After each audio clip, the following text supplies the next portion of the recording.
Howdy ho YouTube, Major Cord here, and if you guys have watched my channel for a while, you've probably seen these knives, or at least one of them. This is the Rough Rider Big Daddy Barlow in Amber Smooth Bone, and this is the Granddaddy Barlow in Jigged Brown Bone. Now, I like these guys for several reasons, the least of which, or not the least of which, one of which is the fact that they are traditional knives. I have a soft spot for slip joints, and these things are just beautiful examples of them. But they're also large knives.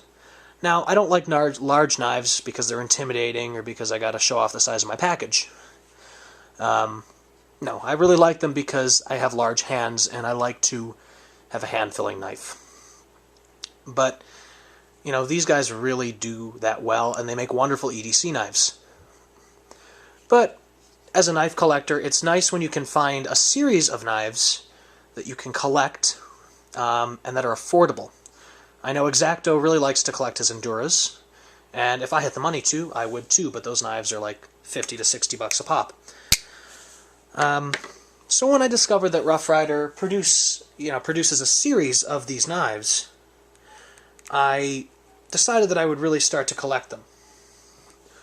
And, you know, I have this one, I got this one, but for Christmas I decided to ask for the other two in the series, and, you know, the Christmas fairy was kind enough to deliver. So, I'll show you guys the packaging while I have this one out. Rough Rider packages their knives in really simple packaging, which is nice. It drives down the cost of their knives.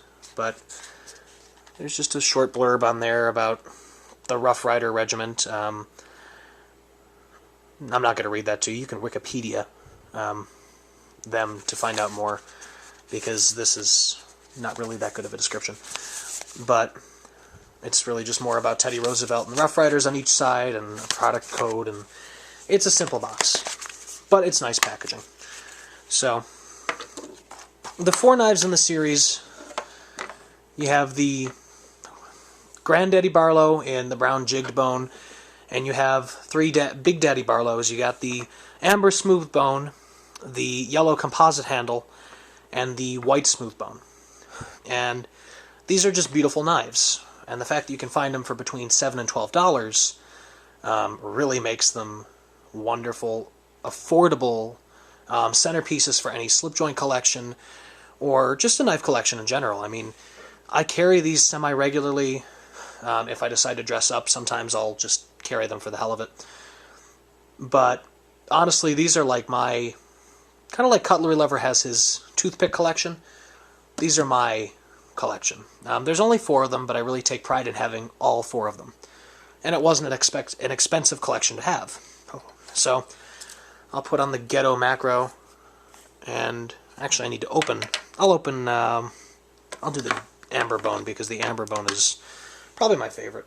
Oh. Now these knives, I'm going to ballpark their weight at about 3.5 to 4 ounces. I don't know. I don't own a scale, and quite frankly, I'm not that particular. But I use this knife to show you an example of the blade, and then I will just show you the other ones via the handle. So, they have very nice, all of them have very nice handles. There's no cracking along the pins or the bolsters like you sometimes will get with bone handles, because bone is as they claim on many websites that sell them, bone is a natural material prone to cracking. So that was my mock salesman voice. Everything is fit really nicely. I mean, you do get some spaces, but for a $7 or $10 knife, what can you expect?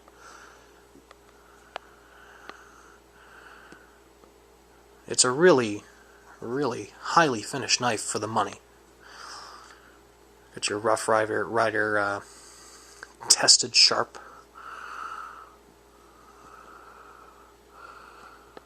I really hope this macro works out well. It's just a jeweler's loop against the camera, but it seems to be working well. And this form of nail nick, I believe, is called the Match Striker nail nick, because you're supposed to be able to strike a match in it. But you can see that the blades are finished nicely. They have a high polish. And the bolsters are also finished very nicely. Everything on this knife is just finished very nicely. Oh, and I'm going to try to maybe switch hands. Yeah, there we go.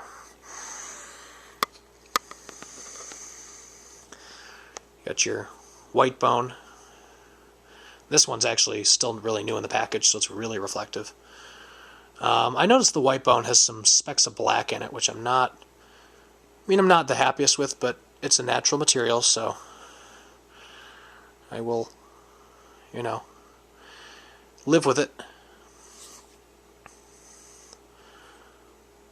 Same ditty on the bolster. There's really not much I can show you with this knife other than the handle material, but you get the gist of it. They're very nicely finished knives for the money you're going to pay. They come to you relatively sharp. I mean, they weren't dull by any means, but I did touch them up and put my own 40-degree bevel on them. I have no idea what they come at, but they do come sharp, and they use 440 steel. Actually says that on the blade. The newer ones I have not touched up yet, but let's see, where is the knife? Ow. Just stabbed myself in the hand. Good job, Major Cord. But yeah, 440 razor sharp steel. I'm guessing it's 440A. That will be my assumption, because 440C is probably much more expensive than a $7 knife warrants. So, and just all of these are very nicely finished. The yellow composite is also a very nice knife. I've never been a fan of yellow plastic handles on slip joints. I mean, I know it's a very utilitarian material, but to me it just feels very cheap and very, I hate to say plasticky, but that's what it is. I mean, it's Darylin or some sort of composite plastic. I mean, I know it works, and it's a very strong material, and it's cheap, but in a series like this, where you have, you got your amber bone, you got your white bone, and your jigged brown bone here, the composite, I know they put it in to get all facets of handle scale materials that are used on traditional knives here. Excuse me. The white bone I get was an imitation of mother of pearl. This is to get the more traditional side of cheap, and these two imitate other materials, and just, it gives you a gist of all the types of finishes you get.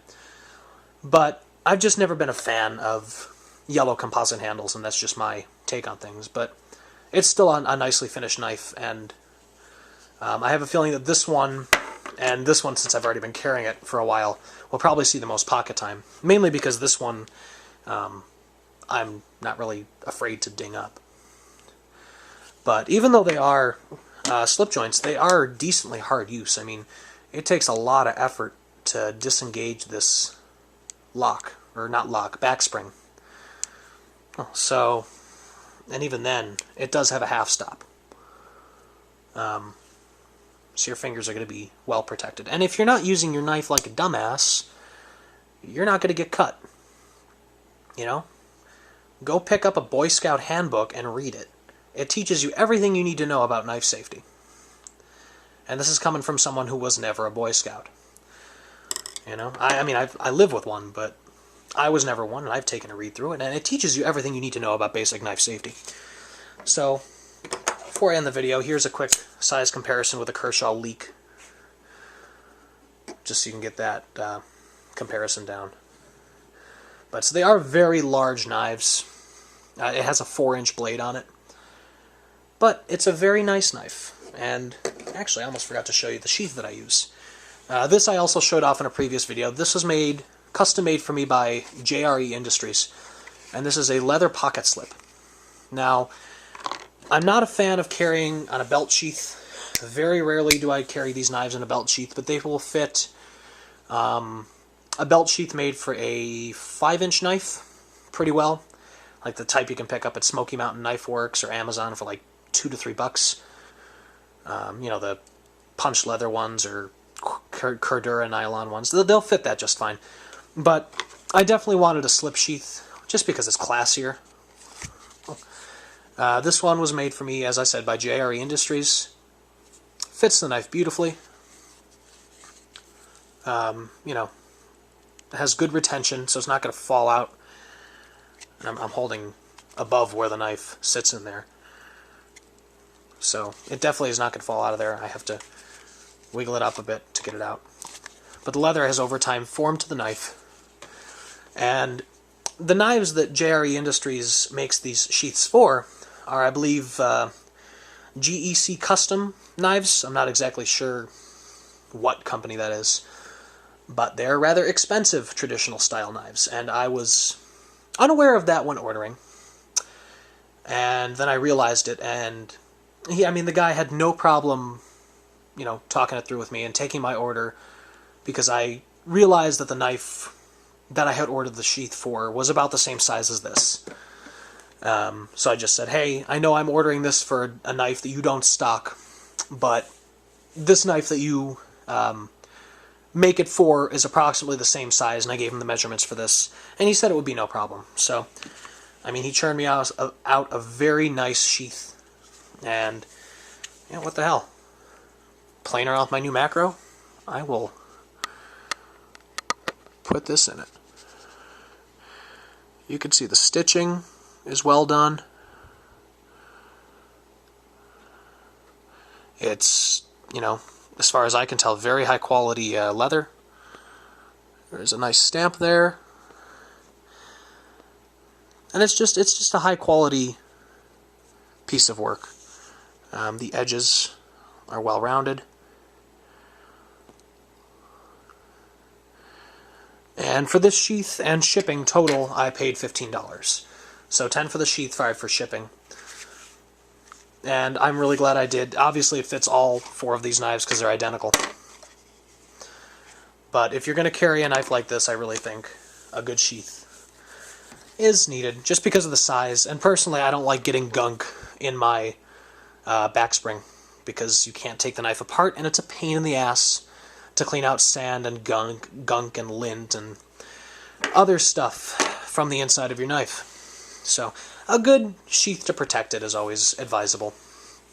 But that's just me. I think that about covers everything I wanted to say about these beauties. So with that, I thank you very much for watching, and I'm going to finish the rest of my tea